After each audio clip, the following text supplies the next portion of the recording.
আজকের ভিডিওতে আমরা প্রিমিয়ার প্রোতে একটা নতুন ট্রানজিশন বানাবো খুবই সহজ পদ্ধতিতে, যেটা কিন্তু আপনাদের ট্রেলার, টিজার বা মিউজিক ভিডিও এডিটিংয়ের ক্ষেত্রে খুবই হেল্প করবে। আশা করি আজকের ভিডিও থেকে আপনারা নতুন কিছু শিখতে পারবেন। তো চলুন শুরু করা যাক। Let's jump into the Premiere Pro. Okay, so আমাদের কাছে এই দুটো ফুটেজ আছে। এই দুটো ফুটেজ ইউজ করে কিন্তু আমরা এফেক্টটা তৈরি করব খুবই সহজ পদ্ধতিতে। তো প্রথম থেকে শেষ পর্যন্ত ভালো করে দেখুন। এই এফেক্টটা কিন্তু আপনি টিজার বা ট্রেলার বা কোনো ড্যান্স ভিডিও এডিটিংয়ের ক্ষেত্রে কিন্তু ইউজ করতে পারেন, যেটা দেখতে খুবই সুন্দর লাগে। এটাকে আমরা ফ্ল্যাশ এফেক্ট হিসেবে নাম দেবো এবং ক্রিয়েট করবো খুবই সহজ পদ্ধতিতে। তো দেখে নেওয়া যাক। ফার্স্ট অফ অল আমাদেরকে একটা নতুন অ্যাডজাস্টমেন্ট লেয়ার নিতে হবে। অ্যাডজাস্টমেন্ট লেয়ারটা আমরা কোনখান থেকে নেব? এই যে প্রজেক্টে যাব এবং এইখান থেকে নেব, ঠিক আছে, নিউ আইটেম থেকে। আপনাদের ক্ষেত্রে প্রজেক্টটা এইখানে থাকতে পারে, আমি কাজের সুবিধার জন্য এইখানে রেখেছি। জাস্ট আমরা এইখানে যাব, নিউ আইটেম, এবং এখান থেকে অ্যাডজাস্টমেন্ট লেয়ার, ওকে। দেন এই অ্যাডজাস্টমেন্ট লেয়ারটার উপর রাইট ক্লিক করবো।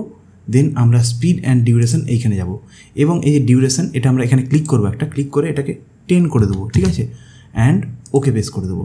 তাহলে কী হবে, আমাদের অ্যাডজাস্টমেন্ট লেয়ারটা এরকম 10 ফ্রেম আসবে। দেখুন 1 2 3 4 5 6 7 8 9 10, ঠিক আছে, 10 ফ্রেম আমরা কিন্তু ক্রিয়েট করেছি, ঠিক আছে। অ্যাডজাস্টমেন্ট লেয়ারটাকে আমরা এইভাবে কাট করে নিতেও পারতাম, বাট ওইভাবে আমরা করে নিলাম যাতে আমাদের শর্ট হয়। ওকে, নেক্সট আমরা যেটা করব, প্রথমে এই প্লেয়ারটাকে আমরা প্রথম ফ্রেমে রাখবো, অ্যাডজাস্টমেন্ট লেয়ারের প্রথম ফ্রেমে রাখবো, ঠিক আছে, রাখলাম। দেন আমরা কিবোর্ডে শিফট অ্যান্ড রাইট অ্যারো কি এটা প্রেস করবো, শিফট রাইট অ্যারো কি। তাহলে কী হলো, 5 ফ্রেম এগিয়ে এলো। তো এখানে আমরা কী করলাম, প্লেয়ারটাকে অ্যাডজাস্টমেন্ট লেয়ারের ফার্স্ট ফ্রেমে রেখে আমরা কিবোর্ডে shift and right arrow key press করলাম, তাহলে 5 ফ্রেম একবারে এগিয়ে এলাম। Shift and right arrow key press করে কিন্তু আমরা একদম মিডিলে চলে এলাম, অ্যাডজাস্টমেন্ট লেয়ারটার মিডিল ফ্রেমে চলে এলাম। দেন আমরা এই অবস্থায়, এই সিলেক্ট থাকা অবস্থায়, অ্যাডজাস্টমেন্ট লেয়ারটা সিলেক্ট থাকা অবস্থায় আমরা কিবোর্ডের এম প্রেস করবো। তাহলে কী হবে, এখানে একটা মার্ক তৈরি হবে। দেখুন এই যে একটা আইকন তৈরি হয়েছে, মার্ক হয়ে গেছে, ঠিক এটা হচ্ছে মিডিল পয়েন্ট। অ্যাডজাস্টমেন্ট লেয়ারটার মিডিল পয়েন্ট হচ্ছে এটা, এর আগে এখান থেকে এটা হচ্ছে 5 ফ্রেম, আবার এখান থেকে এটা হচ্ছে 5 ফ্রেম, টোটাল 10 ফ্রেম, ঠিক আছে। এই মিডিল পয়েন্টটা হচ্ছে আমাদের আমরা দুটো ভিডিও ক্লিপের মিডিলে অ্যাপ্লাই করব, সেটা দেখে নেওয়া যাক। তো এখন আমরা জাস্ট এটাকে ছোটো করে নেবো এবং এই অ্যাডজাস্টমেন্ট লেয়ারটাকে টেনে নিয়ে এসে আমরা দুটো ক্লিপের মিডিলে দেখুন অ্যাপ্লাই করে দিলাম। আচ্ছা, একটা জিনিস দেখুন, এখানে যদি আমাদের ম্যাগনেটটা অন না থাকে, দেখুন এখানে ম্যাগনেটটা অন আছে, এটা যদি অফ থাকে তাহলে কিন্তু এটাকে অ্যাডজাস্ট করে একটু চাপের হয়ে যাবে। দেখুন সরে চলে যাচ্ছে, ঠিক আছে, এই যে সরে চলে যাচ্ছে। বাট এইখানে যদি আমি ম্যাগনেটটাকে অন করে দিই, এখন যদি এটাকে আমি টেনে নিয়ে যাই এই বরাবর, দেখুন সঙ্গে সঙ্গে অ্যাটাচ হয়ে যাচ্ছে। এটার সঙ্গে এসে এই দুটো ক্লিপের মিডিলে দেখুন অ্যাটাচ হয়ে গেল। দেখুন দুটো ক্লিপের মিডিলে একদম অ্যাটাচ হয়ে যাচ্ছে, ঠিক আছে। তো এখন আমরা এফেক্টটা তৈরি করব খুবই সহজ পদ্ধতিতে, ঠিক আছে। সো ফার্স্ট অফ অল আমরা যেটা করবো, এরপর যেটা আমরা করব, এই ভিডিও লেয়ারটা, আমাদের যে ভিডিও লেয়ারটা আছে, এই ভিডিও লেয়ারটাকে আমরা লক করে দেবো। তো এইখানে লক করে দেবো, কারণ আমাদের এইটা যাতে না সিলেক্ট হয়। আমরা যদি প্লেয়ারটাকে নিয়ে যাই, দেখুন ভিডিও ক্লিপটা সিলেক্ট হয়ে যাচ্ছে, যাতে না সিলেক্ট হয় সেই কারণে এটাকে লক করে দেবো, ঠিক আছে। আমাদের ওটার কোনো প্রয়োজন নেই, আমাদের অ্যাডজাস্টমেন্ট লেয়ারের কাজ হবে এইখানে। তো এখন আমরা এই প্লেয়ারটাকে একদম অ্যাডজাস্টমেন্ট লেয়ারের প্রথম ফ্রেমে নিয়ে যাব, ঠিক আছে, নিয়ে এসে রাখলাম, এবং অ্যাডজাস্টমেন্ট লেয়ারটা সিলেক্ট থাকা অবস্থায় আমি চলে যাবো এফেক্টসে এসে এখানে আমি সার্চ করবো। এফেক্টসটা আমাদের ক্ষেত্রে আমাদের এখানে থাকতে পারে, আমি কাজের সুবিধার জন্য এখানে রেখেছি। এখানে এসে সার্চ করবো PROC, অ্যান্ড এই যে অ্যাডজাস্টের ভিডিও এফেক্টসের মধ্যে অ্যাডজাস্ট, তার মধ্যে এই যে PROCAMP, এই এফেক্টটা টেনে এনে আমরা অ্যাডজাস্টমেন্ট লেয়ারে অ্যাপ্লাই করবো। অ্যাপ্লাই করার পর এই অ্যাডজাস্টমেন্ট লেয়ারটা সিলেক্ট থাকা অবস্থায় আমরা চলে যাবো এফেক্ট কন্ট্রোলসে। এফেক্ট কন্ট্রোলস যদি আমাদের এখানে না থেকে থাকে, উইন্ডোতে গিয়ে এফেক্ট কন্ট্রোলসটা অন করে নেবেন, তাহলে এখানে চলে আসবে। আচ্ছা, এখানে দেখুন এই যে PROCAMP, ঠিক আছে, PROCAMP মনে হয়, যাই হোক আমি ঠিক উচ্চারণ করতে পারছি না। আমরা এখন এটাতে কিন্তু একটা কিফ্রেম তৈরি করবো। কিফ্রেমটা কী হবে, ফার্স্ট ফ্রেমে আমরা কিন্তু আছি এখন, ঠিক আছে। আচ্ছা, এইটা যদি এরকম ছোটো থাকে, এটাকে কীভাবে বড়ো করে নেবেন আমাদের দেখার সুবিধার জন্য, ঠিক আছে। আমাদের এখন এই জায়গাটা বড় প্রয়োজন, ঠিক আছে।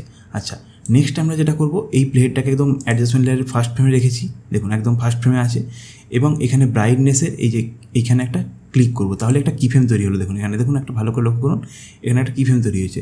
এরপর এই প্লেটটাকে আমরা ঠিক মিডিলে আনবো, এই মার্কারটা যেখানে আমরা ক্রিয়েট করেছি, যেখানে মার্ক করেছি, ঠিক মিডিলে, এই মিডিলে এনে আমরা কিন্তু ব্রাইটনেসটা বাড়াবো। তাহলে দেখুন এখানে একটা কিফ্রেম তৈরি হবে।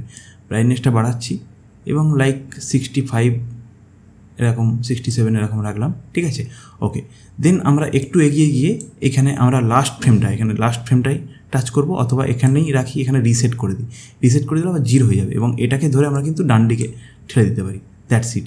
তাহলে এফেক্টটা কেমন হলো আমরা যদি এখন প্লে করি, একটু আগে থেকে দেখুন, এখন এরকম হচ্ছে, এরকম ফ্ল্যাশ হচ্ছে, দেখুন এই দেখুন, এখন ফ্ল্যাশ হচ্ছে। বাট এটাকে আরও ক্রিয়েটিভ বানানোর জন্য এখন যেটা আমরা করব, আমরা এটাকে একটু অফ করি, ঠিক আছে। আমরা একটু জুম এফেক্ট ক্রিয়েট করব, মানে এটার সঙ্গে এই ফ্ল্যাশটার সঙ্গে জুম হবে, তাহলে দেখতে খুব সুন্দর লাগবে। তো আমরা এখন এটাকে অফ করছি, এই এফেক্টসে ক্লিক করলেই কিন্তু এটা অফ হয়ে যাবে, আবার ক্লিক করলেই অন হয়ে যাবে। তো এটাকে আমরা এখন অফ করছি। অফ রেখে আমরা চলে যাব আবার এফেক্টসে, অ্যাডজাস্টমেন্ট লেয়ারটা সিলেক্ট অবস্থায় আমরা চলে যাব আবার এফেক্টসে এবং এইখানে সার্চ করব ট্রান্সফর্ম, TRANSFO, এই যে দেখুন ট্রান্সফর্ম, TRANSFORM, ঠিক আছে। ঠিকঠাক স্পেলিং নেবেন, তাহলে কিন্তু বুঝে পাবেন। এটাকে টেনে নিয়ে এসে আমরা কিন্তু অ্যাডজাস্টমেন্ট লেয়ারের উপরে অ্যাপ্লাই করলাম। নেক্সট আমরা অ্যাডজাস্টমেন্ট লেয়ারের উপর অ্যাপ্লাই করে দিয়েছি। নেক্সট আমরা চলে যাব আবার এফেক্ট কন্ট্রোলসে এবং এইখানে এসে ঠিক ফার্স্ট ফ্রেমে এইখানে আমরা যেটা করব, স্কেলটা 100 আছে এখন, আমরা এখানে ক্লিক করব অ্যান্ড দেন একটু এগিয়ে আসবো আবার ঠিক মিডিল পয়েন্টে। এইখানে আমরা কিন্তু স্কেলটা একটু বাড়াবো লাইক দিস, ঠিক আছে। 122, 23 আমরা রাখতে পারি বা 25, 26 রাখতে পারি, যে কোনো একটা র্যান্ডম নাম্বার আমি চুজ করে নিলাম এবং ঠিক শেষে মানে আবার এখানে এসে আমি রিসেট করে দেবো এবং এটাকে আমি একদম ডান দিকে ঠেলে দেবো। তো এখন জিনিসটা হলো এরকম, এই জুম ইন হয়ে আবার চলে যাচ্ছে, ঠিক আছে। এর সঙ্গে এটাকে যদি আমি অন করে দিই, এফেক্টটাকে অন করে দিই, এরপর দেখুন এরকম একটা এফেক্ট কিন্তু আমি ক্রিয়েট করতে পারলাম। প্রথম থেকে প্লে করছি, এই দেখুন এরকম একটা কত সুন্দর এফেক্ট কিন্তু আমরা ক্রিয়েট করলাম। এরপর এর সঙ্গে যদি আমি সাউন্ড এফেক্ট অ্যাড করে দিই, আরও সুন্দর দেখতে লাগবে। একবার দেখুন, দাঁড়ান। সো এই হচ্ছে আমাদের সাউন্ড এফেক্ট। এটাকে টেনে নিয়ে এসে আমি জাস্ট এইখানে অ্যাপ্লাই করছি। ওকে, এখন যদি প্লে করি, খুব সুন্দর। এটাকে একটু সাউন্ডটা কমাই, খুব বেশি লাগছে, দেখুন। এগুলো কিন্তু টিজার বানানোর সময় খুব কাজে লাগবে এই ট্রানজিশন এফেক্টটা, দেখুন। আচ্ছা, আমরা চাইলে কিন্তু এই মিডিলে রেখে আমরা একদম মিডিলে রাখলাম প্লেয়ারটাকে এবং এই যেই প্রস AMP এটা আমরা ক্রিয়েট করেছি, এটার লাইটটা একটু বাড়াতে পারি, 80-তে রাখি, ঠিক আছে। হ্যাঁ, খুব সুন্দর লাগছে। এরকম কিন্তু একটা ফ্ল্যাশ এফেক্ট ক্রিয়েট করতে আমরা পারলাম। আচ্ছা, এটা আমরা ভবিষ্যতের জন্য যাতে বারবার আমাদেরকে না ক্রিয়েট করতে হয়, তার জন্য কিন্তু এটাকে আমরা সেভ করে রেখে দিতে পারি। তো এই অ্যাডজাস্টমেন্ট লেয়ারটাকে সিলেক্ট করবো আমি। সিলেক্ট করার পর আমি চলে যাব এফেক্ট কন্ট্রোলসে এবং এইখানে দেখুন আমাদের দুটো এফেক্ট অ্যাপ্লাই আছে। এই এফেক্টটা, এটাকে আমি ক্লোজ করছি একটু এবং এটাকেও ক্লোজ করছি। এটা এরকম এক্সপেন্ড করা যাবে আর এরকমভাবে ক্লোজ করে দেওয়া যাবে, ঠিক আছে। এবং এই দুটো এফেক্টকে আমি সিলেক্ট করবো। কী করে সিলেক্ট করব?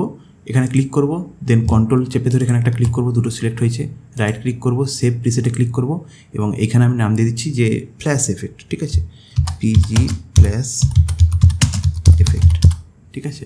আচ্ছা, এটাকে Ctrl+C এবং এখানেও Ctrl+V করে দিচ্ছি। ওকে, তো এটা এখন কোথায় গিয়ে সেভ হলো দেখুন। এফেক্টসে যান এবং এর মধ্যে চলে যান, এই যে প্রিসেটের মধ্যে, এটাকে আমি কেটে দিলাম, আগে যেটা সার্চ করা ছিল। প্রিসেটের মধ্যে চলে যাচ্ছি, দেখুন PG ফ্ল্যাশ এফেক্ট। এরপর আমরা ধরুন এটাকে আমি একদম পুরোপুরি ডিলিট করে দিচ্ছি, ঠিক আছে, বা সরিয়ে রাখছি, আমি সরিয়ে রাখি আপাতত। এবং এইখানে আমি একটা নতুন অ্যাডজাস্টমেন্ট লেয়ার নিয়ে নিই। ওকে, দেন এটাকে টেনে নিয়ে এসে আমি ধরুন এখানে অ্যাপ্লাই করলাম। আচ্ছা, এটা এখন বড় আছে, এটাকে টেনে এইভাবে ছোটো করে দিতে পারি এবং ঠিক একটা মিডিল পোর্শনে রাখতে পারি, ঠিক আছে। এটা একটু বড় রেখেছি আমি এবং আমি এফেক্টসে যাব, এটাকে টেনে নিয়ে এসে এখন অ্যাপ্লাই করব। এবার দেখুন এটা একটু বড় রেখেছি বলে স্লোলি হচ্ছে। যদি আমি এটাকে মানে ছোটো করে দিই, আচ্ছা, এটা থেকে আমি সমস্ত কিছু রিমুভ করে দিই, রাইট ক্লিক করলাম, রিমুভ অ্যাট্রিবিউটে ক্লিক করলাম অ্যান্ড ওকেতে প্রেস করে দিলাম, তাহলে সব রিমুভ হয়ে গেল। এখন এটাকে একটু বাড়িয়ে নিই, তাহলে আর একটু বড়ো করে নিলাম, একটু ঠিক মিডিল পোর্শনে রেখে এখন যদি আমি এটার উপর সেমভাবে অ্যাপ্লাই করি, এবার দেখুন আরও স্লো হলো, ঠিক আছে। তো সেই কারণে আমি 10 ফ্রেম দিয়ে ক্রিয়েট করেছিলাম যাতে ছোটোর মধ্যে খুব সুন্দর হয়। যেমন এটা আমরা প্রথমে যেটা ক্রিয়েট করেছিলাম ওটা 10 ফ্রেমের মধ্যে ছিল, দেখুন এরকম। তো এটাকেও আমরা সেম পদ্ধতিতে 10 ফ্রেম করে নিতে পারি। আমরা পরবর্তীকালে যখন অ্যাপ্লাই করবো কী করবো, জাস্ট এখান থেকে নতুন একটা অ্যাডজাস্টমেন্ট লেয়ার নেব, ওকে, অ্যান্ড দেন এটার উপর রাইট ক্লিক করব, স্পিড অ্যান্ড ডিউরেশনে যাব, এখানে ক্লিক করব, 10 ফ্রেম করব, ওকে প্রেস করব এবং এটাকে সেমভাবে আমি ধরুন এখানে নিয়ে আসছি এবং দেখুন এটা কিন্তু ফার্স্ট ফ্রেমে আছে। আমি কিবোর্ডে shift and right arrow key press করবো, তাহলে মিডিলে চলে আসবো। অথবা আমাদেরকে কী করে আসতে হতো, যদি আমি মানে একদম রাইট অ্যারো কি প্রেস করতাম, তাহলে 1 2 3 4 5, তাহলে এখানে আসতাম। দেন অ্যাডজাস্টমেন্ট এটা সিলেক্ট অবস্থায় কিবোর্ডের M প্রেস করতাম, তাহলে মার্ক হলো। এবং সেম পদ্ধতিতে আমি এটাকে ডিলিট করে দিচ্ছি। এটা আমরা আগে ক্রিয়েট করেছিলাম, এটাকে সাইডে রেখে দিই ধরুন। এবং এখন এটার মধ্যে দেখুন কিছু নেই, সিম্পলি আমি যেটা তৈরি করেছি সেটাকে টেনে এনে এখানে ফেলে দিলাম। এরপর দেখুন খুব সুন্দর। তো তো এইভাবে কিন্তু খুব সহজ পদ্ধতিতে আমরা ফ্ল্যাশ এফেক্টটা তৈরি করে নিলাম এবং সেভ করেও রেখে দিলাম, যাতে ভবিষ্যতে আমরা কিন্তু এটাকে ইউজ করতে পারি বারবার, যাতে আমাদেরকে ক্রিয়েট করতে না হয়। এইরকম ধরনের আরও একটা ফটো ক্লিক এফেক্ট হচ্ছে এটাও দেখে আসতে পারেন, আশা করি আপনাদের অনেকটাই হেল্পফুল হবে। সো দ্যাটস ইট, দেখা হচ্ছে পরে কোনো ভিডিওতে। অবশ্যই কমেন্ট করে জানাবেন কেমন লাগলো ভিডিওটা এবং নেক্সট ভিডিও কী নিয়ে বানাবো। সো দেখা হচ্ছে পরে কোনো ভিডিওতে। অসংখ্য ধন্যবাদ।